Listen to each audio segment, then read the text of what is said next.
Welcome back to Super Podcast Bros. This episode is brought to you by Stark Industries.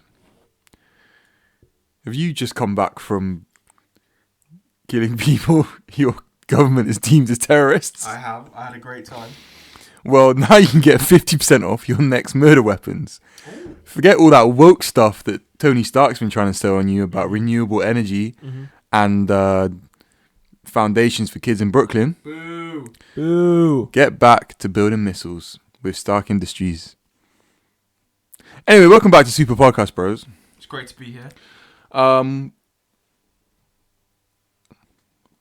We really drinking into the mic. Sorry. I thought we were trying to retain our professionalism today. It's really good tea. I'm not sure if anyone heard that from earlier, but it's really good tea. Well, I'm glad you're enjoying it. I'm sure all our now 12 listeners are enjoying the The numbers are going up. are enjoying the slurps. So we've gone back to perhaps another episode where we're going to be sharing ideas rather than competing against one another. It's probably nice to be on the same side for once. Yeah, the other brother's gone home, so there is officially no one left to adjudicate.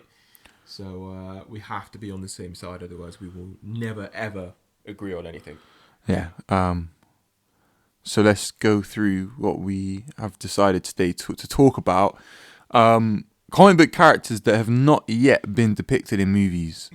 There's been a lot of talk on the internet about superhero fatigue setting in, and we've kind of spoke about how it's not necessarily superhero fatigue, but just the fact that the same superhero movies being made over and over and over.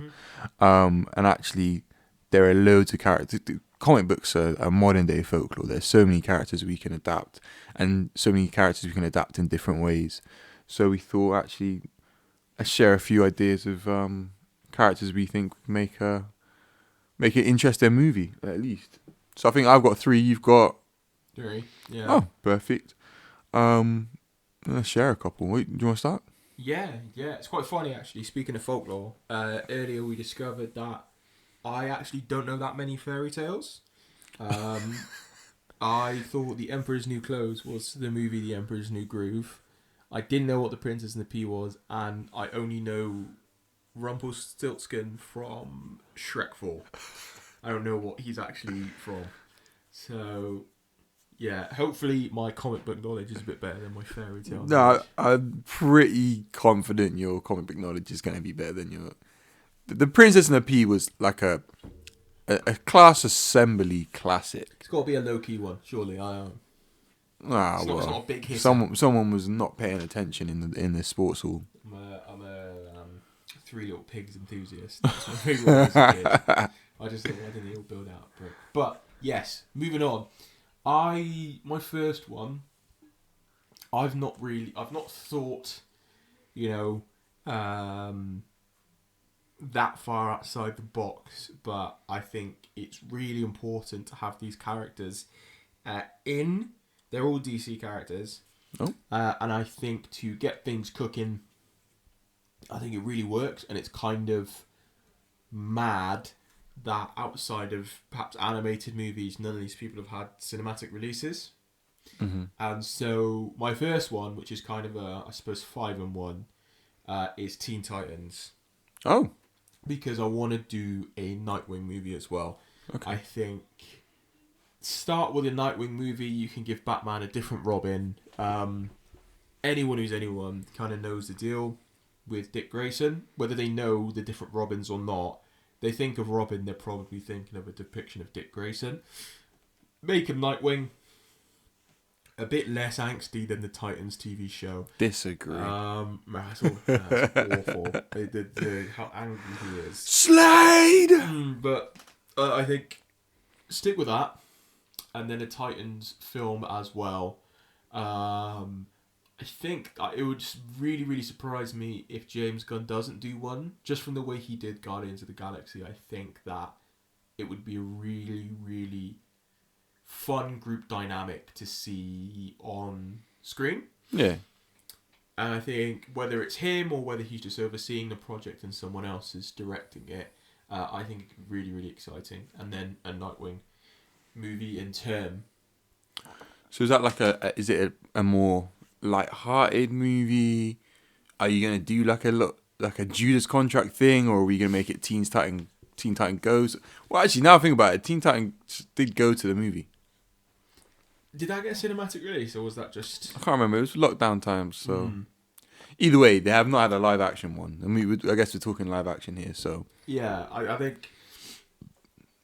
think the tone should be distinctly different okay, to what we're gonna get in Justice League and what the Authority and Creature Commandos or whatever. I think it should be light-hearted but not silly. okay, I think Guardians of the Galaxy does a really good job. That's why I kind of referenced that. I've toned the line. Because there are some really serious themes at play with all of them.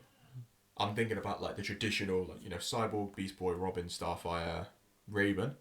okay, yeah, Each one of them kind of has a lot going on. yeah.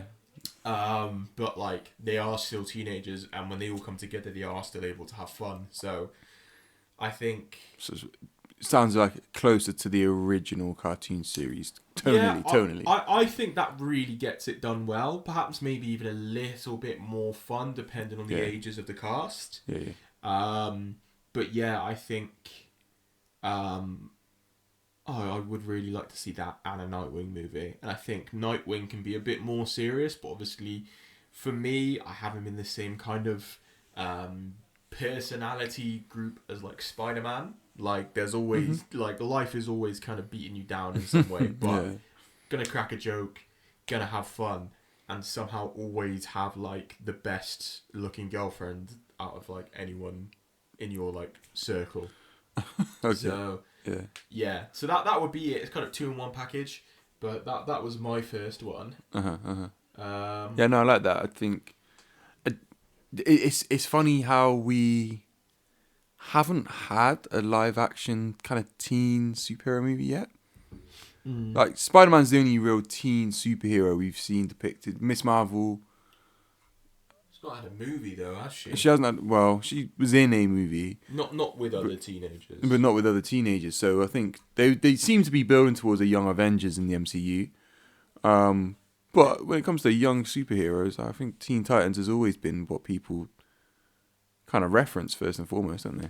I think this works better as well. Marvel's kind of put themselves in a corner in which they can't use all the typical Young Avengers characters. No. They've not introduced them. And also, every one of them is now like in their 20s anyway. And that they're going to have to be in the main Avengers, aren't they? Yeah, so I think if you intentionally make a young team and focus on that young team from the jump, you can have them from 14, 15 years old. Yeah.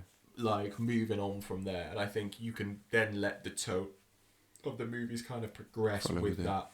So yeah, I like that one. I like that one a lot. I'm probably going to change the tone quite a lot then with my first pick. Actually no, I think I might do him like this is the one I'm quite passionate about actually, so I might do him last.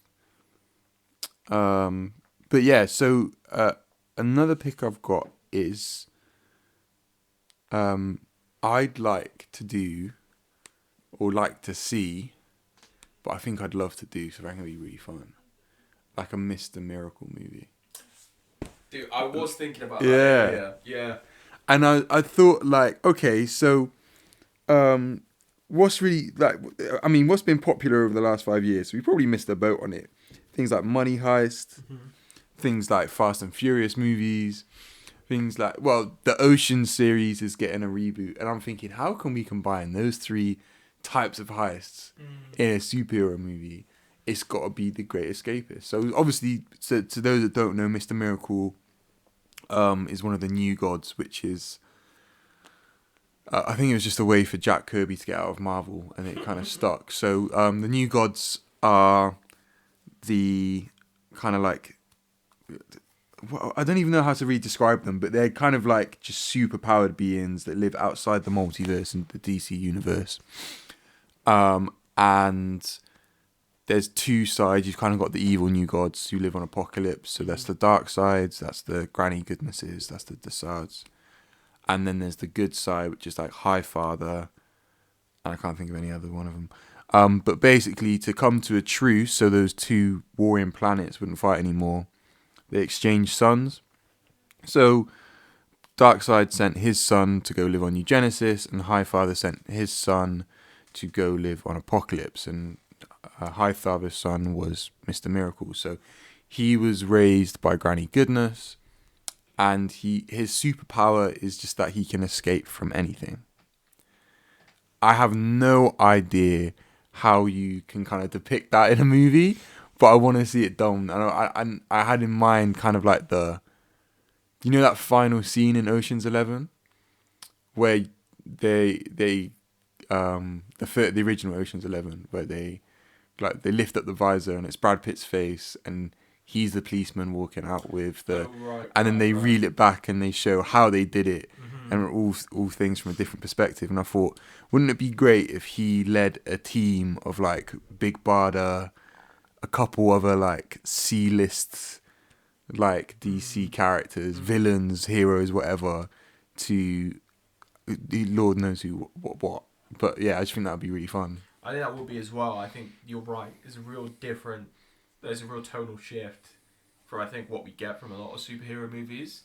You mentioned a heist movie to me yesterday, and then we talked a bit about Ant-Man. Oh yeah, of course, and I think about Ant-Man, but no, I think about that first Ant-Man and how like everyone loved it. Yeah. I feel like if you get the casting right, boom. And then you've got... I think that's where Ant-Man 2 and 3 went wrong, which was like, oh, we're going to do a heist for 10 minutes of the movie. Yeah. It's not, it doesn't really it doesn't scratch the itch. Lost its charm a lot. I think it's Tom King's run on... That was very popular. Yeah. Yeah. And I think that is about how he's got, like, anxiety, I think, related to the way he was brought up. Okay. Because obviously he's from New Genesis and luxurious, like, heaven-like planet, and he's gone to Apocalypse. And I think it's like how he kind of copes with that. He had a lot of like mental issues tied in with it. So he is still Mr. Miracle. Tom King's good, isn't he? Yeah. So I actually never got around to reading it because I think he did that, and he did one called The Human Target, which I haven't read yet either. Okay. But they're both supposed to be really, really good. I think it's Tom King.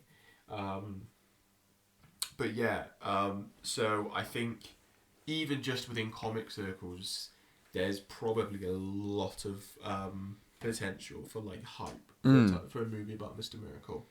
And I think as well it's a good way to introduce the new gods if you wanted to do that properly instead of what they did with it could be a good backdoor way to kind of like to introduce them.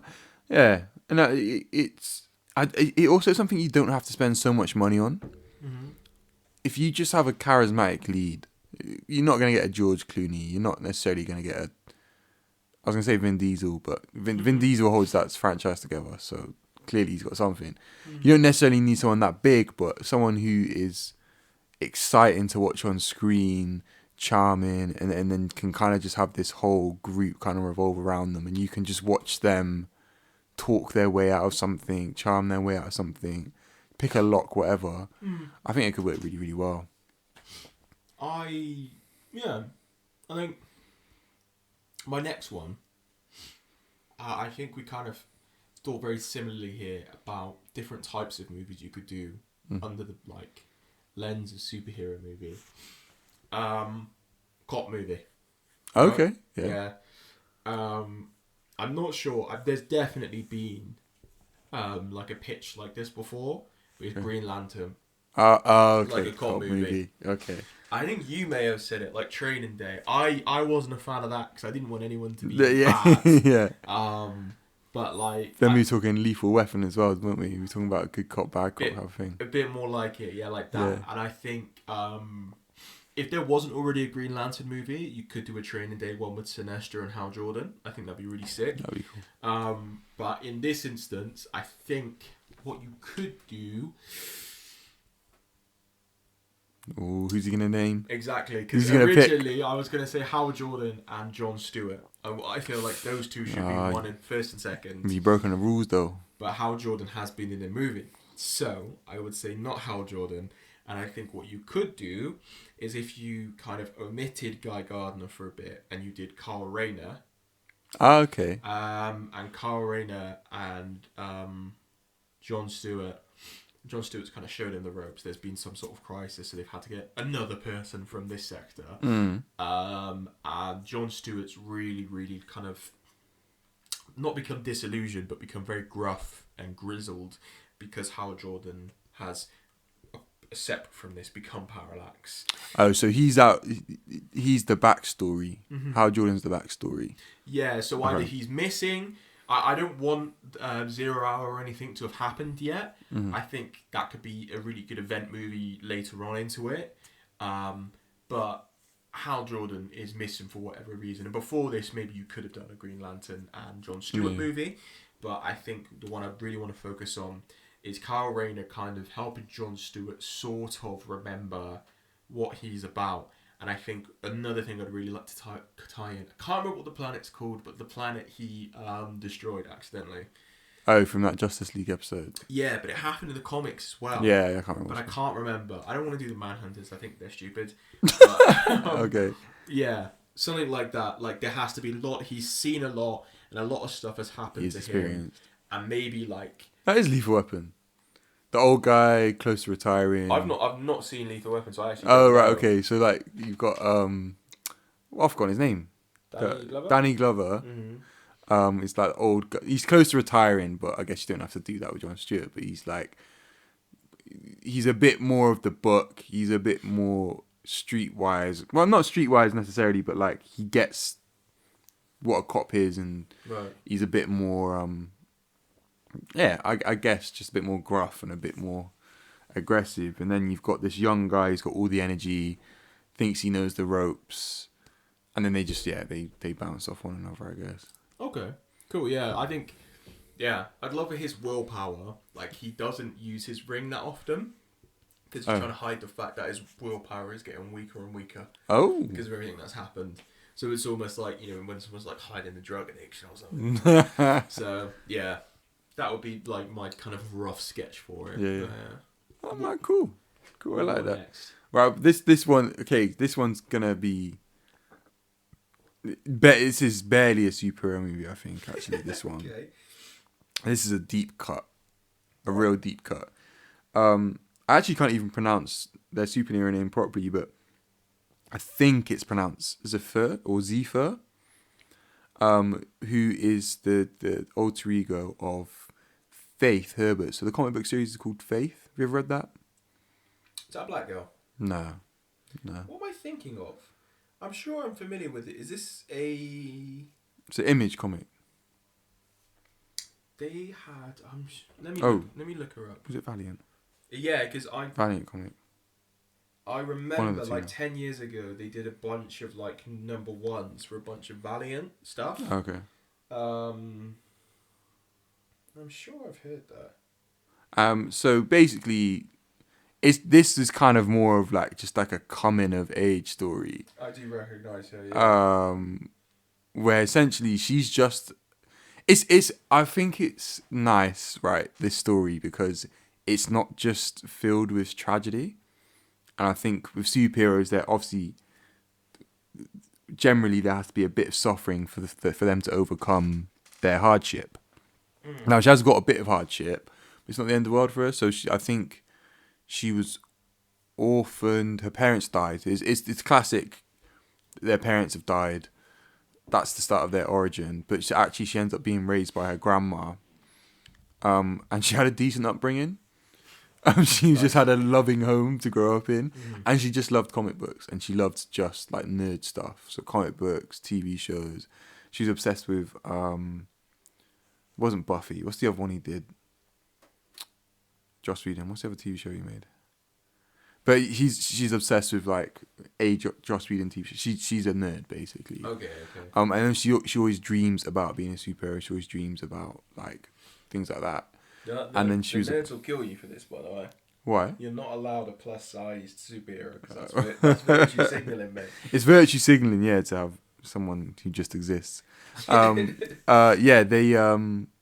just... I don't even really need to mention she's plus-size. I think it's nice that she is, because she's just a normal person. Yeah. And she just gains superpowers by being approached by the Harbingers. It's fun as well that the Just fun. powers aren't linked to her being overweight. Like, you know, like Yeah, she's Rob not or super Cannibal. strength, like or Yeah. vulnerable. She just flies, Yeah. and she's just having a good time. And and do you know what? I think there's space for that with several characters. This could even be like a Squirrel Girl comic, a Squirrel Girl comic, a movie as well, where it's just a bit of fun within an existing universe, and yeah, Yeah. it's not filled with tragedy and mourning and whatnot, and it could just be something for kids to enjoy. Yeah. Okay. Yeah. Yeah, I like so that. Yeah. and here's the one I do like. Mm-hmm. Or do you want to go next? You go. So Because you've already started. Now I I'm have curious. started now. Yeah, sorry, I should have asked forgiveness, not permission. This one I really want to see. Mm-hmm. All right, so here's the question for you: how well do you know me, and can you remember, or do you even know what the first Christopher Nolan movie I watched was? That you watched? Yeah, that I watched, because I remember I didn't watch The Dark Knight straight away. Yeah, but you used to love Inception. I did. But this is an Inception. It wasn't Inception. So is it The Prestige? No. Memento. Yeah. Right. Okay. And you know I like Memento. Yeah. Yeah. So I at the opposite end of the spectrum, I really am not moved by that movie. But so I really love Memento, and I obviously it's not a perfect movie, but I was like 12. Not when it came out. I'm not that old. But I watched it when I was like 12, and I was like, wow, gritty stuff in black and white. But it is impressive, isn't it? Like, you Yeah. can't deny. And there's also a Netflix TV show I've really loved called Altered Carbon. You ever seen that? Of course. Season 1 though. I'm only talking about season 1. It's not Anthony Mackie's fault, but season 2 was just so weird. They went too far a bit. But so I was like, the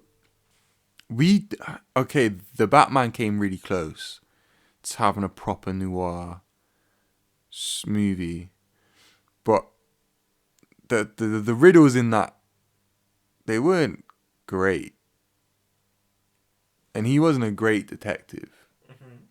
Maybe we'll grow into that as more movies come on. But if we were going to have a proper noir take now, where it's not being bogged down by the fact we're in Gotham and everyone knows the Batman story and whatnot,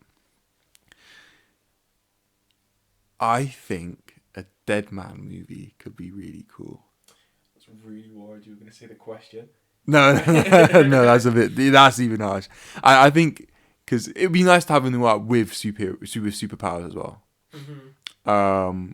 So again, for those that don't know, Dead Man was. I just realised Dead Man was also a trapeze acrobat. What, they had a thing with killing acrobats in DC at one point, I guess. So yeah, he was an acrobat who was killed by an assassin whose name escapes me.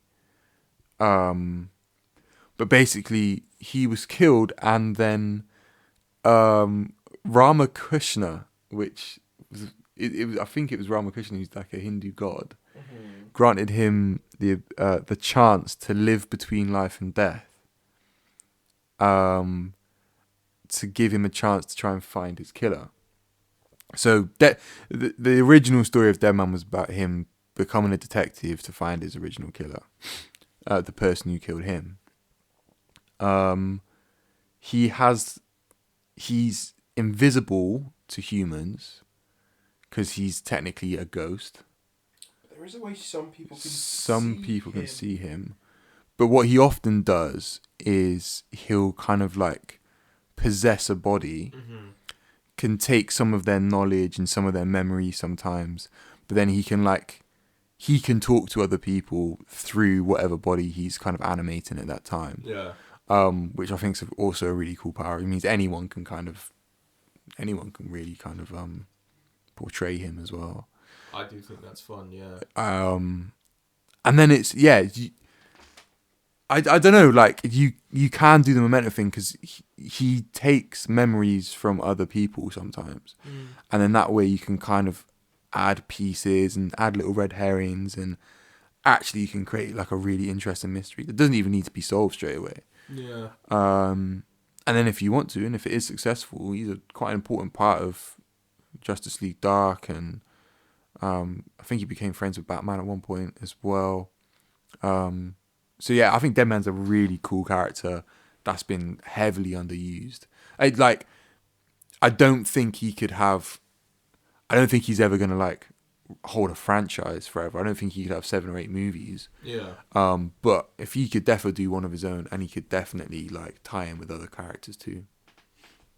I like that. I think you put him in a dense Gotham as well. There's so many different characters he could like take over. Yeah. Even if it's just for a few minutes, and just like use their different skills or abilities. So I think that's really fun. Actually, that's a really good choice. I appreciate I would that. never have cooked that up in a million years. But that's a really good choice. I don't know why it came to mind, but I'm just thinking like, yeah, it's just it feels like we've seen almost every power now, or a version of every power, and that one we definitely haven't seen.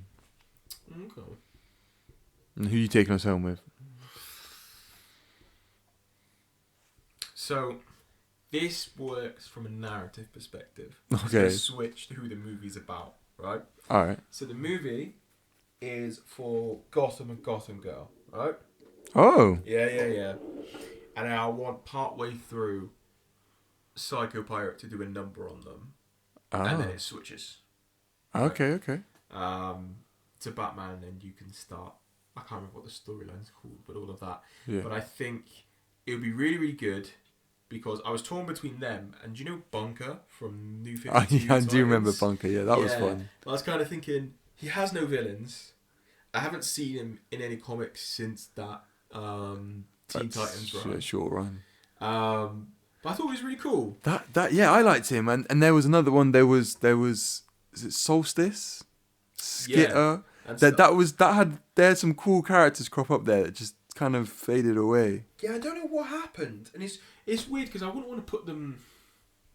Like I just said, I want a Teen Titans movie with that original cast, so maybe further down the line. But like that run of comics was like. I know people hated the New 52, but I thought they were really, really good. I thought they were cool, them ones, yeah. Um, and then when they did Rebirth, they tried to push these new characters, didn't they? And was it Sideways, which was like the teleporting Spider-Man? Remember that? Was it Sideways? Something like that, yeah. Why didn't they just try and push those Teen Titans? Well, I don't know. It was good, and it was a really interesting storyline as well, especially with Superboy. But just not really didn't really go ahead. So I thought there's not really much fruit to kind of wait to bear. Yeah, so I thought Gotham and Gotham Girl are really interesting. I think as well. No one outside of people who've read that very specific. Again, I think it's Tom King because it's after Zack Snyder finished. Yeah, no, Scott Snyder. Yeah. It's Tom King again. Tom King, I love you. I think he's ex-CIA or something as well. So he's literally like seriously. Yeah, he used to work for like the CIA or the FBI. That's mad. Yeah. What a weird career change. I know, and he's so good at it. Yeah. He had to have been the worst CIA agent ever. You can't be that good at writing comics and also that good at destabilizing democracies. I wonder. I think maybe he was probably working in like Langley or something. He wasn't out in the field doing stuff. Wow. But I don't know if he's allowed to disclose that much. But yeah, he did do something like that, and I Google it. And to be fair, since he's introduced them, Gotham Girl's come back a couple of times, because she survived, but Gotham dies. I think. Oh, spoilers! Sorry. Yeah. Well, he doesn't have to in the movies. Yeah, okay. And also that story is... We're talking like nearly 10 years old now. But, is it 10 years? Okay. Maybe a bit less. So 2016 or 17 was Rebirth. It's not pushing it. Anyway, the point is... so Gotham and Gotham Girl are a superhero sibling pairing. And basically they come to Gotham and they're very, very young. And they're not trying to encroach on Batman's territory or anything. But that's it. They're kind of just looking to be superheroes. Batman takes them under their wing, and Batman discovers that as they use their powers, they're accelerating their aging process. Mm-hmm. I can't remember the origin of their powers, but essentially that's the effect of them. Yeah, it's the payoff. And they have a run-in with Psycho Pirate, who is being controlled by... not being controlled, but being enlisted by Bane, who's got a very long plan to... take over Gotham and break Batman again. And he sends them both into like a mental breakdown, and it ends with Gotham dying and Gotham Girl being put in like some sort of is it a fugue state you would call it? She just got they have Where to, she's not super conscious, but her yeah, brain, she's okay, not yeah. really responsive, and so Batman is then called to action to find Psycho Pirate, get his mask, and get him to reverse whatever he's done Okay. to them. And like Josiah said, Gotham Girl becomes a recurring character, but there's a lot of different ways you could play off that story, and you could even make them switch from being like the protagonist to the antagonist of the story if you switch that perspective from the narrative to Batman's point of view. But yeah, I think it's a really good opportunity for a twist, and not many mainstream viewers will see it coming because unless they've watched a video about Gotham Girl before. But that's a good pull, yeah. actually. Yeah, they are cool characters, and again, I can't think of examples of characters who's using their powers is literally killing them. Not as it being like core to their character. There'll be examples, weren't there, of like, oh, you're using your powers and it's making you iller, but they always find the solution. Whereas these guys never find that solution, do they? So, but yeah, no, that's a good pull, actually. That's a really good pull. Oh, yeah. So that's my 3. It's also my 3. I don't know if you've got any more. Are you happy with that? Oh yeah, no, I only came prepared with those 3 actually. So I guess it's a short one today, but short and sweet. People seem to be enjoying the short ones as well. So, or our little clip episodes. So this comes quite close. Yeah. We thought maybe we try aiming for less long form episodes and just see how these ones would do. So if you feel so inclined, we'd love to hear in the comments which ones you prefer, or if you'd like to have a mix of both moving forward. But yeah, thanks for listening, and we'll see you again next week.